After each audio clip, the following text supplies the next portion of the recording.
রাত 2টো। ঘরে সবাই ঘুমিয়ে, কিন্তু ফারুক ঘুমাতে পারছে না। ফোনের স্ক্রিনের দিকে তাকিয়ে আছে। আরো একটা রাউন্ড খেললেই বুঝি হারানো টাকা ফেরত আসবে। কিন্তু জানো, জুয়া কখনো কাউকে ফেরত দেয় না, কেবল সব কেড়ে নেয়। বাংলাদেশের হাজারো তরুণ প্রতিদিন জুয়ার এই পথে পা দিচ্ছে। অনলাইন বেটিং, ক্যাসিনো, তাসের আড্ডা কিংবা মোবাইল গেম, সব এক একটি নেশা। একবার শুরু করলে থামানো যায় না। একটা সময় ছিল যখন মানুষ টাকা জমাতো ভবিষ্যতের কথা চিন্তা করে, আর এখন মানুষ টাকা জমানোর বদলে হারাচ্ছে সিস্টেমেটিক ভাবে। পরিবার হারাচ্ছে ছেলেকে, স্ত্রী হারাচ্ছে স্বামীকে, মা হারাচ্ছে সন্তানকে।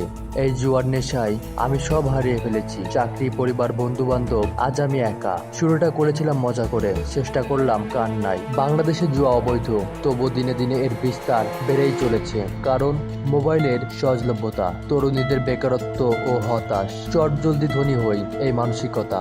তুমি যদি আজ জুয়া শুরু করো, তোমার ভবিষ্যৎ কে ধরবে? তোমার পরিবার, তোমার বাবা মা, তোমার ছোট ভাই বোন, তারা কিভাবে বাঁচবে তোমাকে ছাড়া? তুমি চাইলেই ফিরে আসতে পারো, সাহায্য পাওয়া যায়। তুমি একা না, নিজের জীবনকে নতুন করে গড়ে তুলতে পারো। তোমার প্রতিটা দিন মূল্যবান। ভুল করিয়ে জীবনের স্বপ্নগুলো মাটি করো না। জুয়া দিয়ে শুরু, ধ্বংস দিয়ে শেষ। জীবন সুন্দর, একে নষ্ট করো না।